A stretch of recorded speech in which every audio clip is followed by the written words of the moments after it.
भारत माता की, भारत माता की।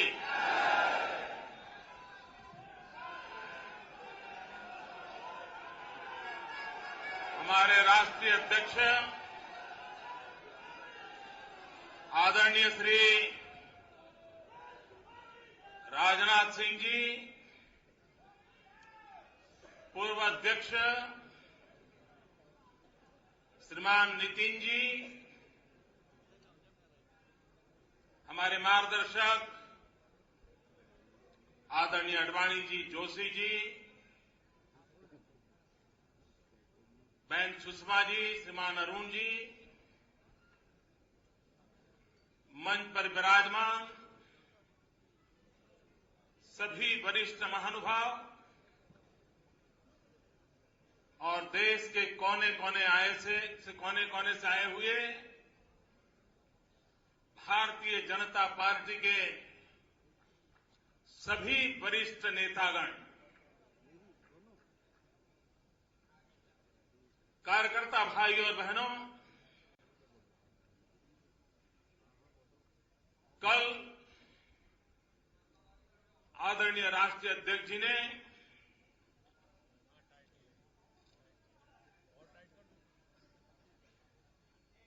नरेंद्र मोदी का सम्मान किया।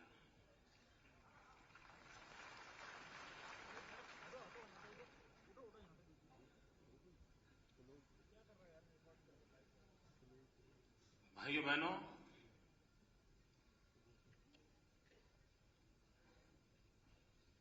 मेरे पास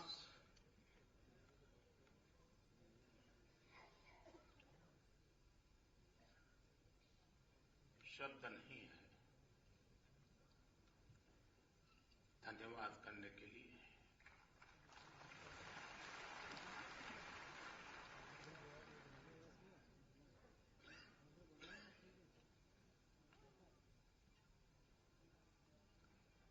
मित्रों, गुजरात का विजय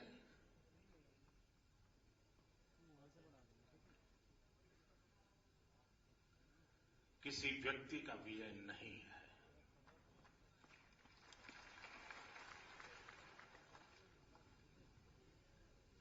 ये विजय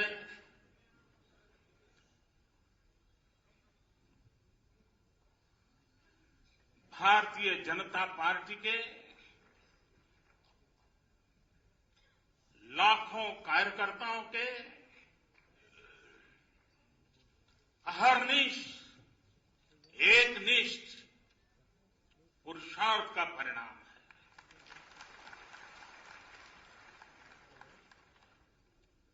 गुजरात का विजय समय पर खरी उतरी भारतीय जनता पार्टी की विचारधारा का विजय है। गुजरात का विजय भारतीय जनता पार्टी की जो राजनीतिक संस्कृति है, उस राजनीतिक संस्कृति के प्रति प्रजा के विश्वास का परिणाम है। गुजरात का विजय भारतीय जनता पार्टी के सभी आदरणीय राष्ट्रीय नेतृत्व के मार्गदर्शन का विजय है। भारतीय जनता पार्टी के गुजरात का विजय गुजरात की जनता का विजय है। और इसलिए निमित्त रूप कल जो मेरा सम्मान हुआ, स्वागत हुआ, आप लोगों ने भी जिस प्रकार से मुझे प्यार दिया, इस सब के अधिकारी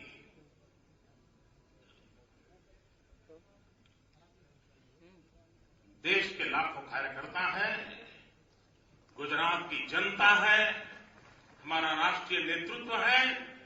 मैं सारा सम्मान इन्हीं के चरणों में समर्पित करता हूं।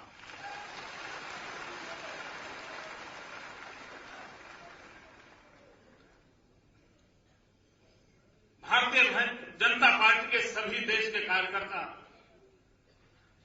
इस अधिवेशन की तरफ बहुत बारीक नजर से देख रहे हैं और शायद कई वर्षों के बाद भारतीय जनता पार्टी की राष्ट्रीय परिषद ऐसी है जिस पर न सिर्फ हिंदुस्तान का, पूरे विश्व का ध्यान है। क्रिकेट की कमेंट्री की तरह हर पल यहां की खबरें दुनिया में पहुंचाई जा रही है। इसका मतलब ये हुआ कि इसका कितना बड़ा महत्व है। भाइयों बहनों, दिल्ली में जो सरकार बैठी है,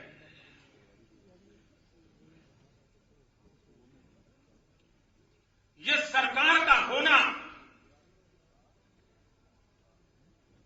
हम कार्यकर्ताओं के लिए बहुत बड़ी चुनौती है।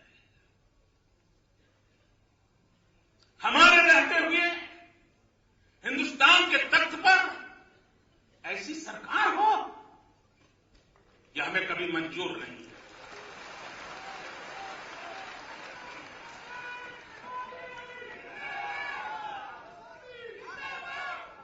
देश को डुबो दिया, गरीब के घर में चूल्हा नहीं जल रहा है, महंगाई गरीब को मार रही है और दिल्ली में बैठी हुई सरकार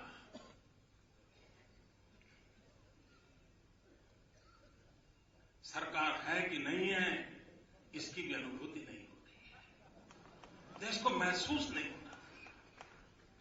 और इसलिए मित्रों,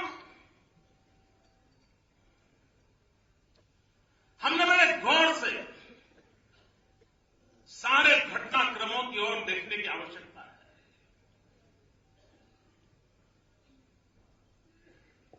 कांग्रेस पार्टी में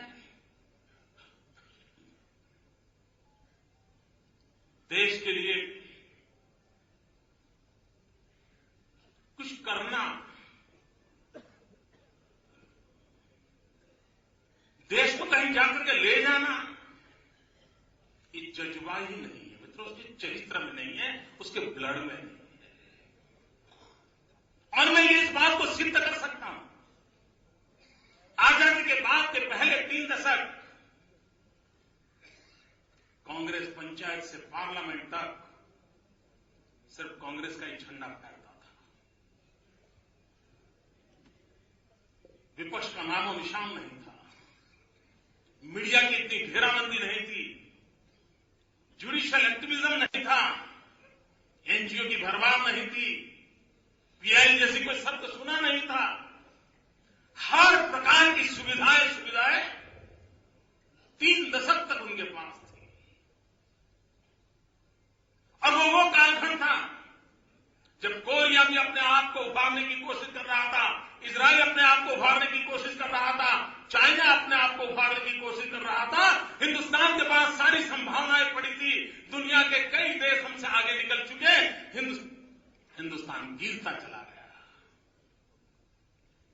तब तो राजनीति में हम लोग कहीं नहीं थे। क्या कारण था कि आप कर नहीं पाए? किसने रोका था? कारण यह था कि आपके इरादे ही नहीं रहे, पहले से नहीं रहे। देश के हितों को एक परिवार के हित के लिए बलि चढ़ाना, ये कांग्रेस की परंपरा रही है।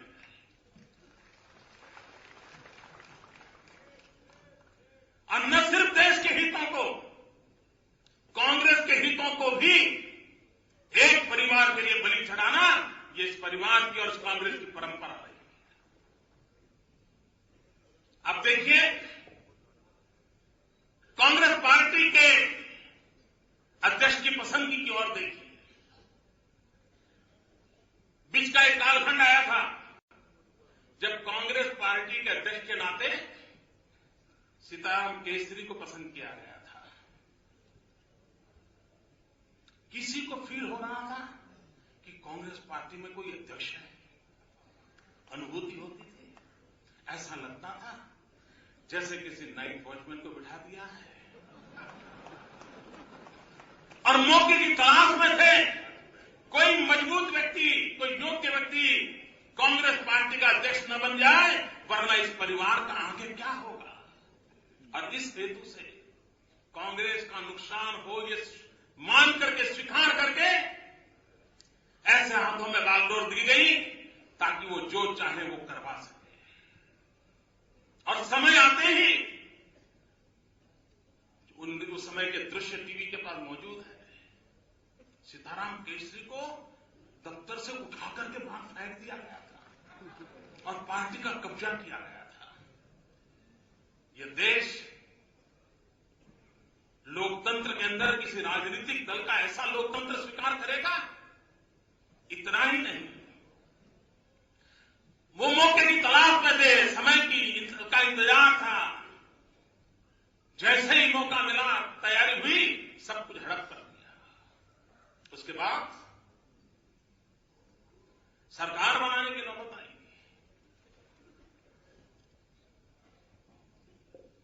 फिर ऐसा प्रधानमंत्री चुनो ताकि उस परिवार जो चाहे वो करवा सके। और इसलिए और एक नाइट वॉचमैन,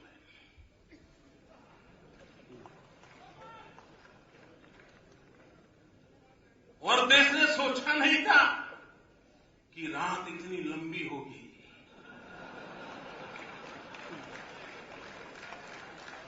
अंधेरा इतना घना होगा। और जब उन्होंने देखा कि प्रधानमंत्री का खुद का एक विश्व में स्थान है, तो उनको रोकने के लिए कांग्रेस की पुराने तरकीबें काम नहीं आएगी। दुनिया समझे ऐसी कोई बहुत बढ़िया इकोनॉमिक्स की भाषा बोल पाए, ऐसा एक बफर सिस्टम कायम करना पड़ेगा। भाइयों बहनों, इसी काम के लिए कि परिवार नजर न आए, प्रधानमंत्री कुछ कर न पाए और फिर भी मनचली होती रहे, और इसलिए जाने माने लोगों का जमघट करके एक 5 स्टार एक्टिविस्टों का जोला खड़ा करके एनएसी बनाया गया और वो सारी सरकार को दिशा दे, इस प्रकार का एक नया तुक किया गया, जिनको धरती से कोई लेना देना नहीं, जिनको धरती से कोई रसकस मिल नहीं रहे, जो 5 स्टार एक्टिविस्ट हैं, वो उन निर्णयों को कर रहे हैं जिसको जनता के साथ कोई संबंध नहीं है, टोटली डिस्कनेक्ट है। कांग्रेस पार्टी की दूसरी विशेषता देखिए, इस परिवार को जिन से खतरा होता है, उनका राजनीतिक भविष्य खत्म कर दिया जाता है। क्या कांग्रेस पार्टी को भूतकाल में देश को योग्य प्रधानमंत्री देने का सामर्थ्य नहीं था? लेकिन वो देना चाहते नहीं थे। आज भी मुझे लगता है मित्रों, मैं नहीं जानता हूं मेरी पार्टी के सबके विचार क्या है, लेकिन मुझे लगता है काश मनमोहन सिंह जी की जगह पर अगर प्रणब मुखर्जी को प्रधानमंत्री शायद बनाए होते तो शायद इतनी बर्बादी नहीं हुई होती, क्योंकि वो जमीन से जुड़े इंसान थे, वो समस्याओं को जानते थे, समस्याओं के समाधान के लिए रास्ते खोज सकते थे। लेकिन अगर प्रणब दा सफल हो जाए तो परिवार का क्या हो, इस चिंता में देश को किसी के भी हाथों में डाल देना और नाइट वॉचमैन की परंपरा चलाना, यह उन्होंने चालू किया।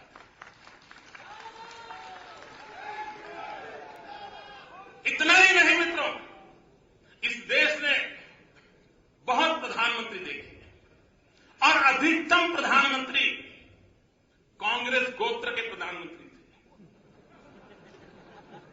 इस देश को एक ही प्रधानमंत्री मिले जिनका गोत्र कांग्रेस का नहीं था, और वो थे अटल बिहारी वाजपेयी।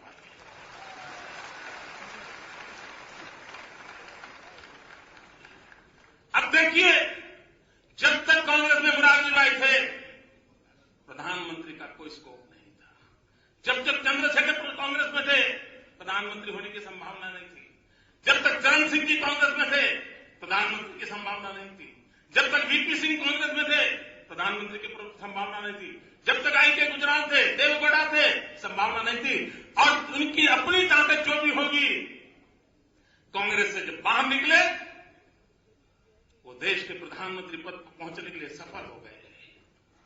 कांग्रेस ने भीतर भी पूरी पार्टी को एक परिवार के लिए समर्पित करके रखा हुआ है और उसके कारण देश में योग्य नेतृत्व पनप नहीं रहा है। मित्रों, इन सारी समस्याओं की जड़ों में कांग्रेस की ये विकृतियां हैं।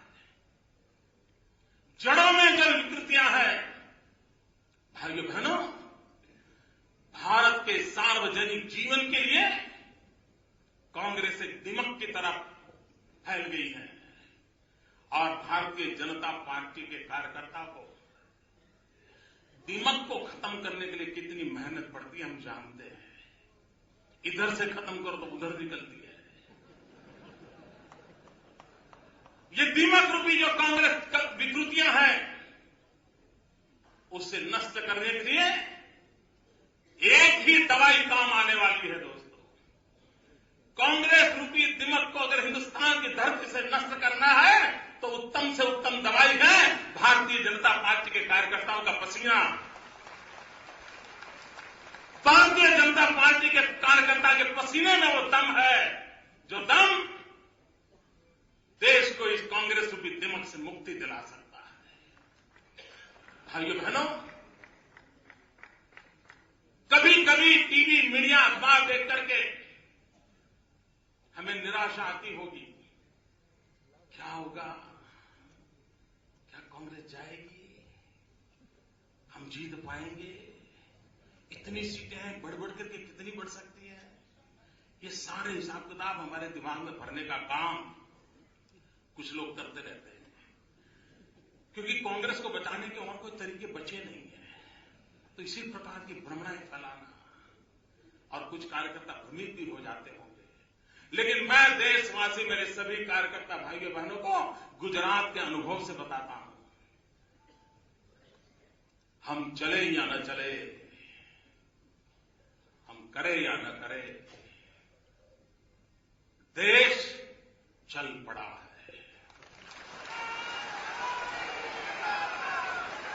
देश ने कांग्रेस को उखाड़ फेंकने का फैसला कर लिया है दोस्तों। और भाइयों बहनों, मैं राजनीति शास्त्र का विद्यार्थी हूं। मैं अनुभव के आधार पर कहता हूं, देश की जनता ने कांग्रेस को उखाड़ फेंकने का फैसला कर लिया।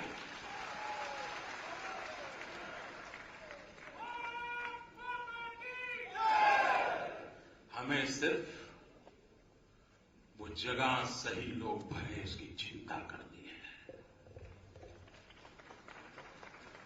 योग के हाथों में ये चीज पहुंचे ताकि 60 साल देश के जो बर्बाद हो चुके हैं, भाइयों बहनों, जब अटल बिहारी वाजपेयी की सरकार थी, 20वीं सदी का उत्तरार्ध था, पूरे विश्व ने मान लिया था कि हिंदुस्तान 21वीं सदी का नेतृत्व करने के लिए अपने आप को सज्ज कर चुका है। अटल जी की सरकार के उस समय के निर्णयों के कारण पूरे विश्व में एक माहौल बन चुका था और लग रहा था कि 21वीं सदी में हिंदुस्तान का रुतबा होगा।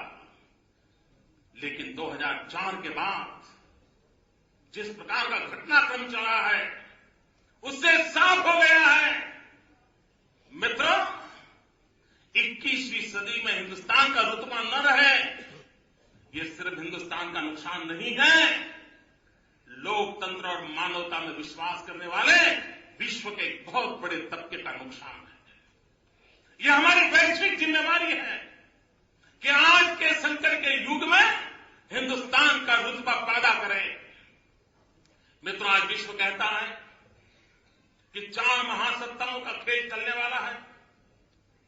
या कहते हैं अमेरिका, या कहते हैं चाइना, या कहते हैं यूरोपियन यूनियन, और आगे क्या कहते हैं, लेकिन चौथे के विषय में वो है तो हिंदुस्तान, लेकिन हिंदुस्तान को तय करना है कि वो इस योग्यता की में खरे उतरने को तैयार है कि नहीं है। हमारे लिए क्वेश्चन मार्क लगाया जाता है। भाइयों बहनों, क्या इस देश में बदलाव नहीं आ सकता है? मित्रों, इन लोगों के कारनामों के कारण देश निराशा की गर्त में डूब चुका है। हम भारतीय जनता पार्टी के कार्यकर्ता हमारे ट्रैक रिकॉर्ड के आधार पर, चाहे रमन सिंह जी हो, चाहे मनोहर पर्रिकर जी हो, चाहे जगदीश जी हो, चाहे शिवराज जी हो, चाहे धूमल जी हो, चाहे सुंदरलाल पटवा हो, चाहे शांता कुमार हो, चाहे कल्याण सिंह जी हो या राजनाथ सिंह जी उत्तर प्रदेश के पूर्व मुख्यमंत्री हो, जब जब जहां जहां हमें सरकार चलाने का मौका मिला है, हमने देश को कुछ न कुछ दिया है। आज भी उत्तर प्रदेश में जाइए, राजनाथ जी के शासनकाल के अंदर शिक्षा व्यवस्था में जो क्रांति लाई गई थी, आज वहां का एक एक बच्चा याद करता है। सुंदरलाल पटवा जी के एक बार मैंने कहा था, मुझे अमेरिका के स्टेट डिपार्टमेंट के लोग मिले थे। वो कह रहे थे कि मध्य प्रदेश की सरकार एक मॉडल रूप सरकार चल रही है। 45 साल, उस समय की बात है, 45 साल तक कांग्रेस ने जो नहीं किया, वो 45 महीने के अंदर पटवा सरकार ने करके दिखाया था। ये दुनिया भर में तारीफ हम लोगों की होती रही है, सिर्फ नरेंद्र मोदी की नहीं, सिर्फ गुजरात की नहीं, सारी भारतीय जनता पार्टी की सरकारों की हुई है। मेरा सभी मुख्यमंत्री साथियों की हुई है मित्रों, क्योंकि प्रजा के लिए कुछ करना, गुड गवर्नेंस पे बल देना, ट्रांसपेरेंसी को प्राथमिकता देना, ये हमारे इरादे रहे हैं, हमारी कोशिश रही है। और मित्रों, मैं पॉलिटिकल पंडितों से आह्वान करता हूं, समय की मांग है कि देश के शासन के अलग अलग अनुभव हुए हैं। देश ने लिप्टिस्टों की सरकार देखी है, देश ने कांग्रेस की सरकार देखी है, देश ने परिवार के द्वारा चलती हुई पार्टियों की सरकारें देखी हैं, देश ने मिली जुली सरकारें देखी हैं, और देश ने भारतीय जनता पार्टी की सरकारें भी देखी है।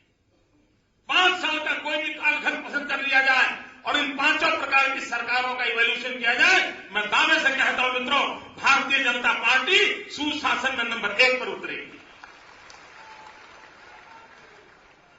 ये हमारा ट्रैक रिकॉर्ड है मित्रों। देश निराशा की गर्त में डूबा हुआ है। ये हम लोगों ने अपने ट्रैक रिकॉर्ड के आधार पर सामान्य मानव के अंदर एक आशा पैदा करने की आवश्यकता है। समाज का बहुत बड़ा वर्ग यही कहता है, छोड़ो यार, कुछ होना नहीं है, ये हमारा नसीब, हम पैदा हुए, यही भाषा है। भाइयों बहनों, मैं कुछ 2 उदाहरणों से बताना चाहता हूं, 2 उदाहरण आपके सामने रखना चाहता हूं।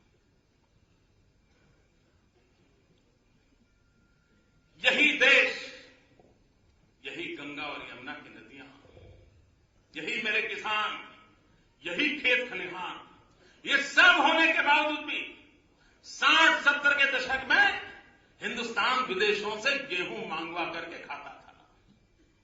PIL 48 ये गेहूं को लाना और गांव-गांव बांटना इस सरकार का प्रमुख काम रहता था।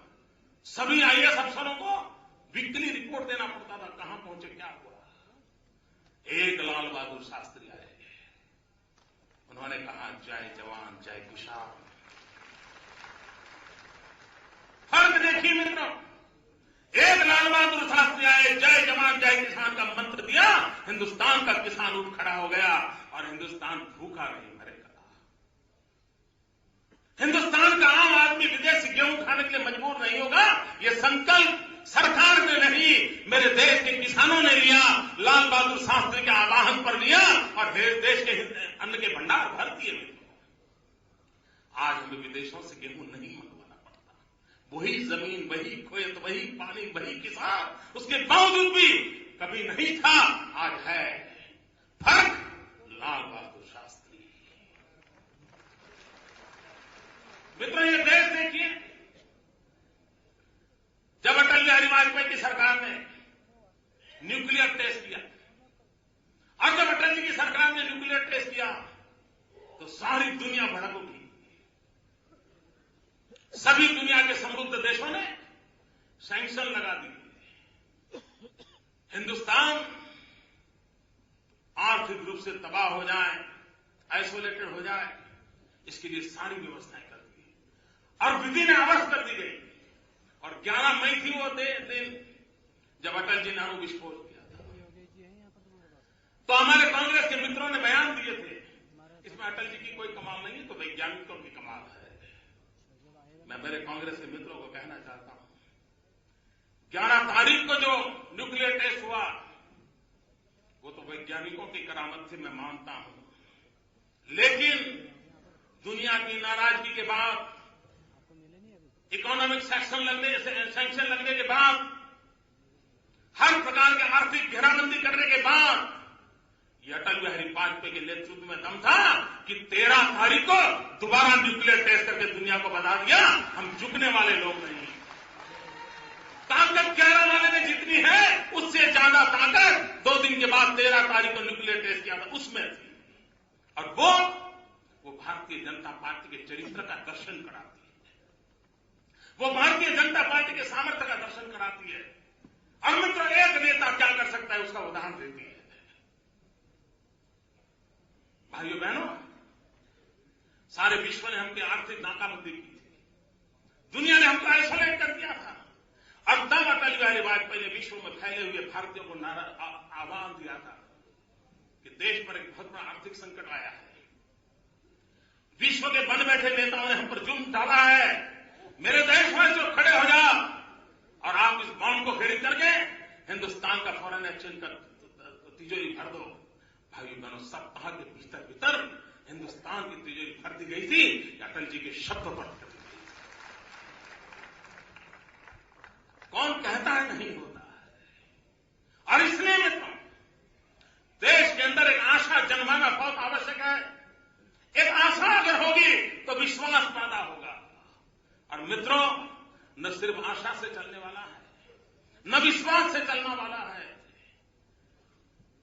मित्रों, देश को फिर एक बार, देश के हर नागरिक को, देश के हर जवान को अरमान जगाने की आवश्यकता है। सिर्फ आशा और विश्वास नहीं चलेगा, हर भारतीय के भीतर एक अरमान पैदा हो, कुछ बनने का, कुछ करने का, कुछ कर दिखाने का। और हम एक फैसिलिटेटर के रूप में, एक कैटलिस्ट के रूप में एक ऐसी शासन व्यवस्था देश को दें ताकि 125 करोड़ देशवासियों के अरमान, 125 करोड़ देशवासियों की ऊर्जा, 125 करोड़ देशवासियों का पुरुषार्थ हिंदुस्तान को कहीं से कहीं पहुंचा दे सकता है। भाइयों बहनों, मेरा विश्वास है, मैंने गुजरात की गोल्डन जुबली के ईयर पर मेरे गुजरात के नागरिकों की एक प्रार्थना की थी कि गुजरात की स्वर्णिम जयंती है, आप सिर्फ समाज हित के लिए, देश हित के लिए एक कदम आगे आइए। और आप एक कदम आगे आएंगे, हर गुजराती एक कदम आगे आएगा, 6 करोड़ कदम गुजरात आगे जाएगा। भाइयों बहनों, आज मैं फिर से उस अनुभव को आपके बीच रखना चाहता हूं।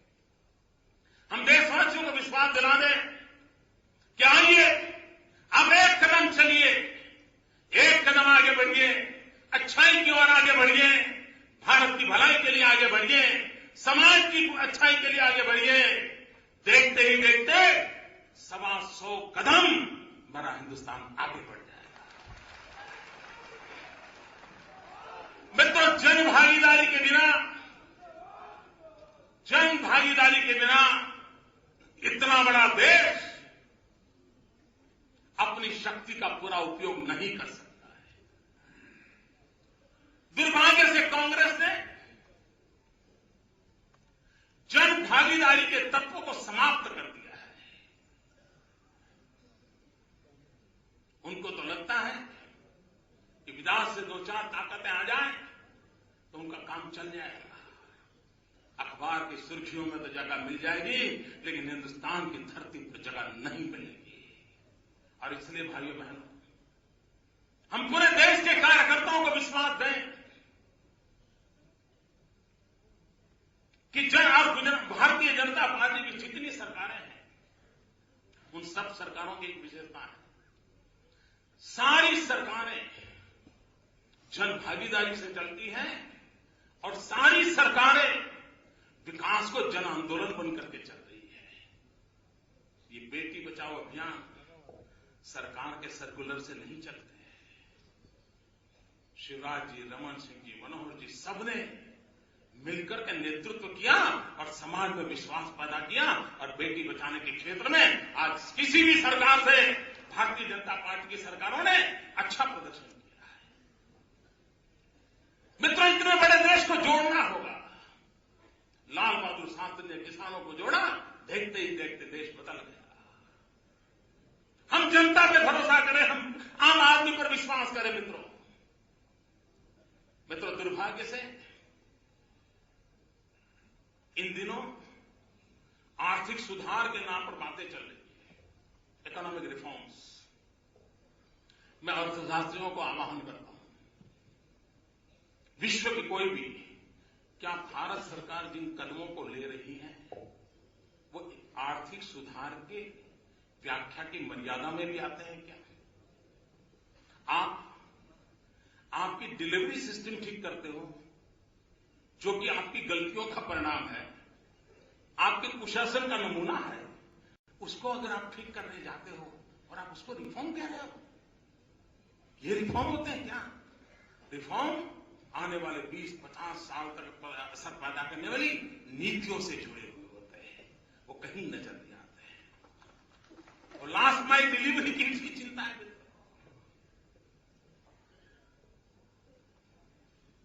प्रशासन का सुधार, गवर्नेंस में बदलाव, ये प्रशासनिक सुधारों में जाता है, इकोनॉमिक रिफॉर्म में नहीं आता है। दूसरी तरफ मैंने देखा मित्रों, और मुझे नाराजगी कांग्रेस से है उससे ज्यादा उन पॉलिटिकल पंडितों से है जो दिन रात कांग्रेस को सर्टिफिकेट देते रहते हैं। मैं हैरान हूं, जो सरकार देश के अर्थतंत्र को सबल बनाने के लिए कोई योजना न ला सकती हो, जो सरकार रुपये की ताकत गिरती हुई सिर्फ देख रही हो, जो सरकार खजाने को लुटाना, डोल डिस्ट्रीब्यूशन, लोग लुभावनी बातें, इसको अगर कोई आर्थिक कार्यक्रम कहेगा तो मित्रों वो राज्य, वो देश कभी भी आर्थिक ताकतवर नहीं बन सकता है। मुझे स्मरण है मित्रों, मुझे जब पहली बार 2001 में गुजरात के अंदर जिम्मेवारी संभाली, मेरी सरकार में 6,700 करोड़ रुपए रेवेन्यू डेफिसिट थी। 6,700 करोड़, आज 400 करोड़ सरप्लस वाली मेरी सरकार है। मित्रों, जब हमने कार्यभार संभाला, हमारे देश में जितने भी पीएसयूज होते हैं उसका जन्म ही मृत्यु के लिए होता है। पीएसयू जन्म लेता है, कभी अपने बलबूते पर वो सांस भी नहीं ले पा रहा है, और ऐसे पीएसयू चल रहा है। उन पीएसयू को ठीक करने के लिए उनके पास कोई मॉडल नहीं है। या तो उसका प्राइवेटाइजेशन करो या तो उसको बंद करो। मित्रों, गुजरात ने तीसरा मॉडल दिया कि हमारे पीएसयूज को corporate culture, professionalism, technology upgradation, उन सारे पहलुओं से आगे बढ़ाया जाए। मित्रों, हिंदुस्तान की सभी इलेक्ट्रिसिटी कंपनियां जो राज्यों की हैं, हजारों करोड़ की घाटे में है। गुजरात इलेक्ट्रिसिटी कंपनी 2001-2 में प्रति वर्ष 2,500 करोड़ रुपए का घाटा करती थी। भाइयों बहनों, आज पूरा देश ऊर्जा के संकट से जूझ रहा है। हमने एक नया पैसा बिजली का दाम नहीं बढ़ाया 12 साल में, एक नया पैसा नहीं। पहले शाम को खाना खाते समय बिजली नहीं मिलती थी, आज 24 घंटे बिजली मिल रही है। जितनी चाहिए, जब चाहिए, जहां चाहिए मिल सकती है। और उसके बावजूद भी पर ईयर 2,500 करोड़ का घाटा करने वाली हमारी इलेक्ट्रिसिटी कंपनी आज 700 करोड़ का प्रॉफिट कर रही है। क्यों? लीकेज बंद कर दिया।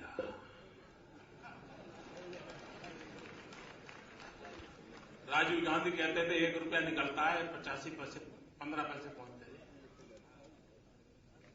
85 पैसे डूल हो जाते थे।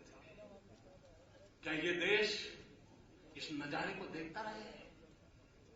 भाइयों बहनों, मैं गुजरात एक्सपीरियंस से कहता हूं, हिंदुस्तान का मूल स्वभाव प्रामाणिकता है। मेरे देश के नागरिकों का मूल संस्कार ईमानदारी है। अगर हम उस प्रामाणिकता और ईमानदारी को प्राथमिकता देते हुए नीतियों के आधार पर अगर शासन व्यवस्था चलाने का प्रयास करें तो देश को भ्रष्टाचार से मुक्ति दिला सकते हैं।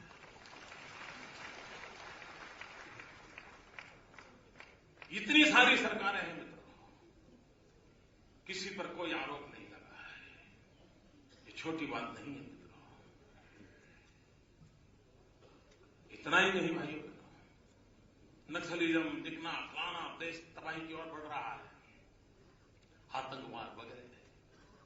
लेकिन उस बीच में मेरे देश के पॉलिटिकल पंडितों ने हमारे रमन सिंह के साथ बहुत बड़ा अन्याय किया है, हमारी छत्तीसगढ़ की सरकार के खिलाफ अन्याय किया है, हमारे पूरे भारतीय जनता पार्टी के चरित्र पर अन्याय किया है। और मैं बड़े दर्द के साथ कहना चाहता हूं भाइयों, इस देश के लोग कभी तो देखो, एक इंसान मौत को मुट्ठी में लेकर के बस्तर के जंगलों में जाने की हिम्मत करता है। वो इंसान जहां मुख्य रूप से जनसंख्या आदिवासियों की है,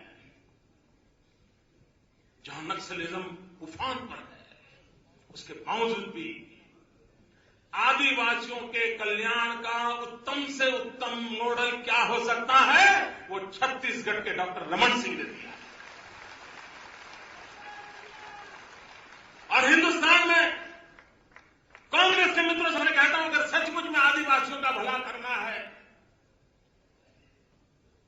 या हमारे समाज के पिछड़े लोगों का भला करना है, उनको नक्सलवाद की जातियों की ओर जाने वाले पिछड़े इलाकों को रोकना है, बचाना है, रमन सिंह जी ने एक मॉडल पेश किया है।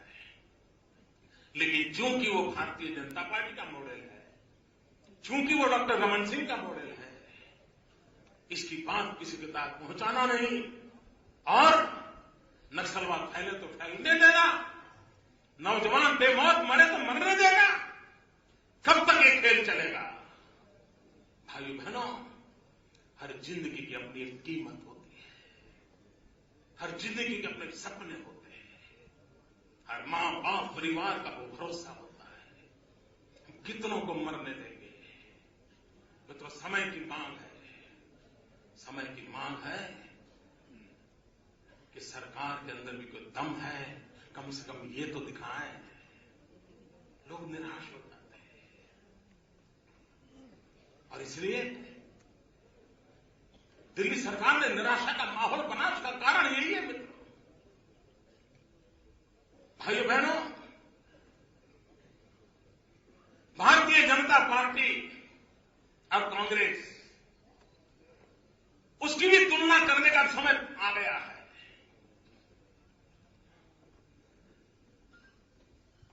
अगर आप भारतीय जनता पार्टी के कार्यकलापों को देखें, उनकी बातों को सुनेंगे, उनके व्यवहार को देखेंगे, तो कहने की जरूरत नहीं पड़ती है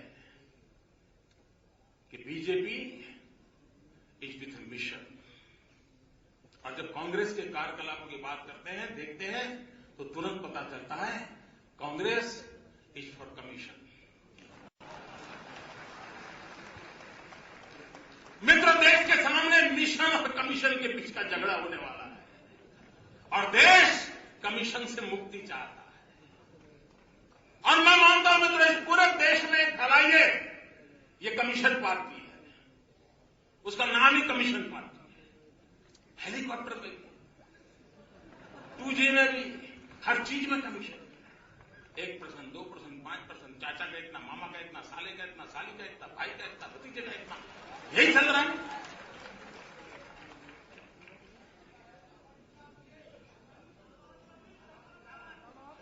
दामाद का मैं गृहस्थी नहीं होने के कारण ये रिश्तों वालों में बड़ा गड़बड़ हो जाता है, कुछ छूट जाता है।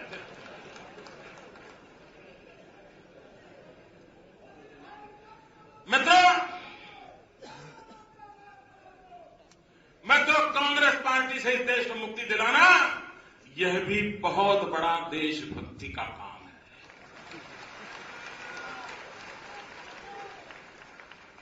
देशभक्ति के लिए और कुछ भी न करें, इनसे मुक्ति दिलाएं तो भी मित्रों वो वही काम होगा जो आजादी के दीवानों ने आजादी पाने के लिए किया था, वही होगा।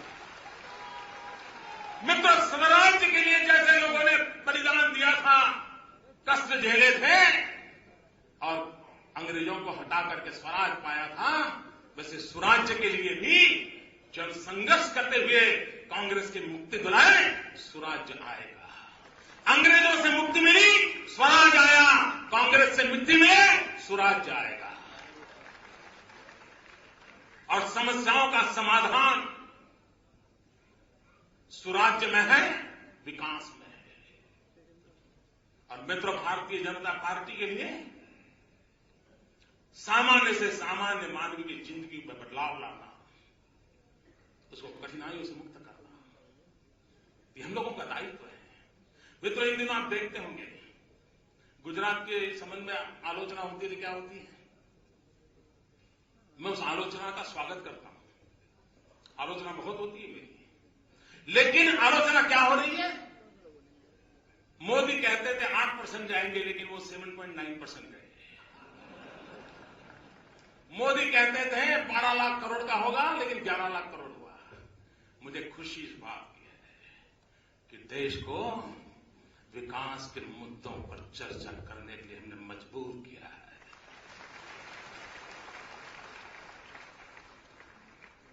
ये ठीक है कि आज हमारी तुलना उनसे करने की कोशिश हो रही है जो बहुत पहले से हमसे आगे हैं। कुछ पैरामीटर अमेरिका से निकालेंगे, कुछ पैरामीटर जापान के निकालेंगे, कुछ पैरामीटर जर्मनी के लिए, और कहेंगे देखो मोदी सब बातें करता है, लेकिन जर्मनी में तो ऐसा है, गुजरात में नहीं है। वाह, क्या बात है।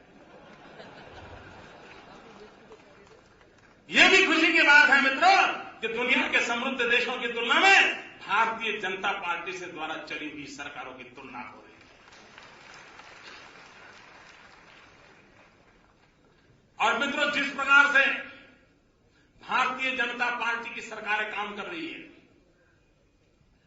वो समय दूर नहीं होगा जब थर्ड वर्ल्ड कंट्रीज के लोग अपनी अपनी समस्याओं के समाधान के लिए भारतीय जनता पार्टी की सरकारों का अध्ययन करेगी और उसमें से रास्ता खोजने की कोशिश करेगी। दुनिया के देशों को भी समस्याओं के समाधान के लिए रास्ता मिलने वाला है। मैं तो हिंदुस्तान का एग्रीकल्चर ग्रोथ 2-2.5% से आगे बढ़ नहीं पा रहा है। और क्या कारण है कि गुजरात हो, मध्य प्रदेश हो, बिहार हो, ये कैसे कमाल कर रहे हैं। मेरे दिल्ली के मेहरबानों, कम से कम इसकी तरफ नजर तो करो, हम कैसे कर रहे हैं। क्या कारण बन गया? क्या कारण बन गया कि जबकि हमारा गंगा यमुना के प्रदेश देश के अंदर के भंडार भरते थे, आज उसके बाहर के इलाके देश के अंदर के भंडार भर रहे हैं। क्या कारण हो रहा है, हमको देखना नहीं है। मित्रों, सुशासन की अपनी ताकत है, प्रजा की आशा आकांक्षाओं के अनुरूप इस काम को बढ़ाना इसका सामर्थ्य रहा है और उसके कारण एक परिणाम होता है। भाइयों बहनों, इस राष्ट्रीय परिषद से हम जब जाएंगे, आदरणीय अडवाणी जी का मार्गदर्शन लेकर के जाएंगे, आदरणीय राजनाथ जी का मार्गदर्शन लेकर जाएंगे, सभी वरिष्ठ नेताओं का लगातार हम मार्गदर्शन ले रहे हैं। लेकिन भाइयों बहनों, हमारे भीतर से एक संकल्प उठना चाहिए।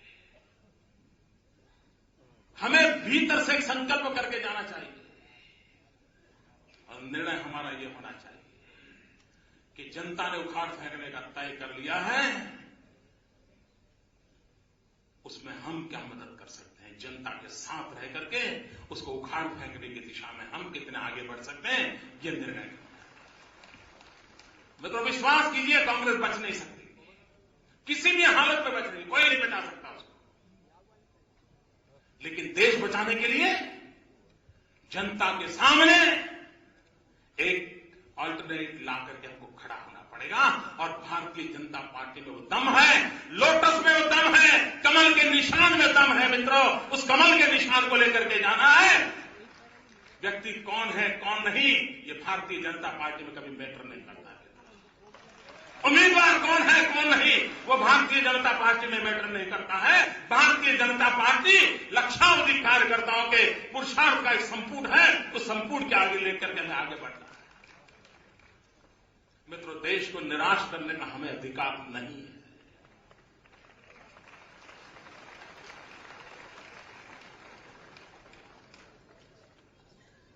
और मैंने पहले कहा था, इस कांग्रेस रूपी दीमक को हटाने का एक ही काम है और एक ही ताकत है, कार्यकर्ताओं का पसीना। भाइयों बहनों, पंडित दीनदयाल उपाध्याय जी ने मंत्र दिया था, चरैवेति चरैवेति चरैवेति। भाइयों बहनों, पंडित दीनदयाल जी के उस मंत्र को हम जीवन में उतारने का संकल्प करके चले, न हम रुकेंगे, न हम थकेंगे, न हम झुकेंगे, चलते रहेंगे, लगातार चलते रहेंगे, जन जन के बीच जाएंगे, गांव गांव घर घर जाएंगे, उनके सुख दुख के साथी बनेंगे, उनके भीतर एक नए अरमान को जगाएंगे और उन अरमानों को देश के अरमानों के साथ जोड़ेंगे और सबकी ताकत मिला करके स्वामी विवेकानंद जी की 150वीं जयंती जब मना रहे तब स्वामी विवेकानंद जी ने 125 साल पहले देखा था। उन्होंने कहा था, मैं अपने आप के सामने देख रहा